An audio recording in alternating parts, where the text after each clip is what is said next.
ಮನಮುಟ್ಟುವ ಗಾದೆ ಮಾತುಗಳು. ಯಾರಾದರೂ ನನ್ನ ಚಾನಲ್ನ ಸಬ್ಸ್ಕ್ರೈಬ್ ಮಾಡದೆ ನೋಡ್ತಿದ್ರೆ ದಯವಿಟ್ಟು ಈ ಚಾನಲ್ನ ಸಬ್ಸ್ಕ್ರೈಬ್ ಮಾಡ್ಕೊಳ್ಳಿ.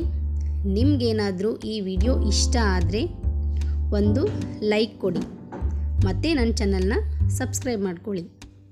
ಗಾದೆ ಮಾತುಗಳು. ಋಣಾನುಬಂಧ ರೂಪೇಣ ಪತಿ ಪತ್ನಿ ಸುತಾಲಯ. ಈ ಗಾದೆ ಮಾತಿನ ಅರ್ಥ: ಜನ್ಮ ಜನ್ಮದ ಅನುಬಂಧದಿಂದ, ಋಣಾನುಬಂಧದಿಂದ ಪತಿ ಪತ್ನಿ ಸುತ ಮನೆ ಹೀಗೆ ಎಲ್ಲವೂ ಲಭಿಸುತ್ತದೆ. ನಾನೇ ಮದುವೆ ಮಾಡಿಕೊಂಡೆ, ನಾನೇ ಹೊಲಕೊಂಡೆ, ಎಲ್ಲವೂ ನನ್ನದ್ದು, ಎಲ್ಲದೂ ನನ್ನಿಂದ ಎಂದು ಎದೆಯುಬ್ಬಿಸಿ ನಡೆಯಬಾರದು.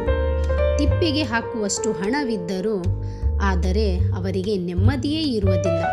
ಅದೆಲ್ಲವೂ ದೊರೆಯಬೇಕೆಂದರೆ ಪೂರ್ವಜನ್ಮದ ಋಣ ಸಂಬಂಧದಿಂದ ಬರುತ್ತದೆ. ಆದ್ದರಿಂದ ಎಲ್ಲವೂ ನನ್ನಿಂದ, ಎಲ್ಲವೂ ನಾನೇ ಎಂದು ಬೀಗಬಾರದು. ಈ ಗಾದೆ ಮಾತಿನ ಅರ್ಥ ಹೀಗಿರುತ್ತದೆ: ಋಣಾನುಬಂಧ ರೂಪೇಣ ಪತಿ ಪತ್ನಿ ಸುತಾಲಯ. ಎರಡನೆಯ ಗಾದೆ ಮಾತು: ಮುತ್ತಿಗಿಂತ ಹೊತ್ತು ಉತ್ತಮ. ಈ ಗಾದೆ ಮಾತಿನ ಅರ್ಥ: ಮುತ್ತು ಕಳೆದರೆ ಮತ್ತೆ ಹುಡುಕಬಹುದು, ಆದರೆ ಕಳೆದು ಹೋದ ಹೊತ್ತು ಜೀವಮಾನದಲ್ಲಿ ಎಂದಿಗೂ ಬರಲಾರದು. ಅದಕ್ಕೆ ಬೆಲೆ ಕಟ್ಟುವಂತಿಲ್ಲ.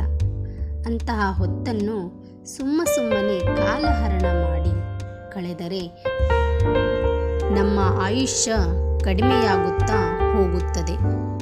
ಅದಕ್ಕಾಗಿ ಜೀವನದ ಪ್ರತಿಯೊಂದು ಕ್ಷಣವೂ ಅಮೂಲ್ಯವಾದದ್ದು. ಅದರ ಸದುಪಯೋಗ ಪಡೆದುಕೊಳ್ಳಿ. ಸುಮ್ಮನೆ ಕೂತುಬಿಟ್ಟು ಕಾಲಹರಣ ಮಾಡಬೇಡಿ. ಆದ್ದರಿಂದ ಮುತ್ತಿಗಿಂತ ಹೊತ್ತೇ ಉತ್ತಮ. ಈ ಗಾದೆ ಮಾತಿನ ಅರ್ಥ ನಿಮಗೆ ಅರ್ಥ ಆಗಿದೆ ಎಂದು ಅಂದುಕೊಂಡಿದ್ದೇನೆ. ಮೂರನೆಯ ಗಾದೆ ಮಾತು: ಬಡತನ ಬಂದಾಗ ನೆಂಟರ ಬಾಗಿಲು ಸೇರಬಾರದು.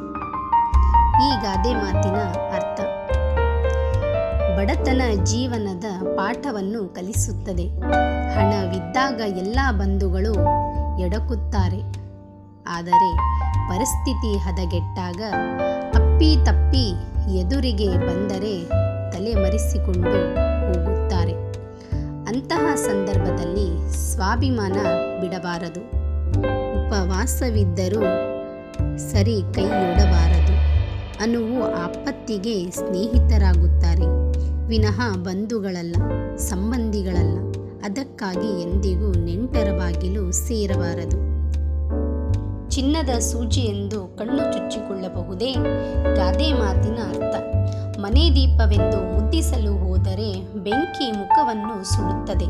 ಹಾಗೆಯೇ ಬಂಗಾರದ ಸೂಜಿ ಎಂದು ಕಣ್ಣಿನಲ್ಲಿ ಚುಚ್ಚಿಕೊಂಡರೆ ರಕ್ತ ಬಂದು ಕಣ್ಣು ಹಾಳಾಗುತ್ತದೆ.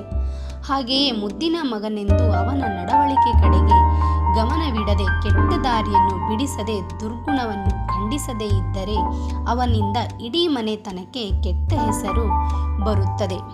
ನಿಮಗೇನಾದರೂ ಈ ಎಲ್ಲ ಗಾದೆ ಮಾತುಗಳು ಇಷ್ಟ ಆಗಿದ್ದರೆ ದಯವಿಟ್ಟು ಒಂದು ಲೈಕ್ ಮಾಡಿ ಮತ್ತು ಸಬ್ಸ್ಕ್ರೈಬ್ ಮಾಡ್ಕೊಳ್ಳಿ.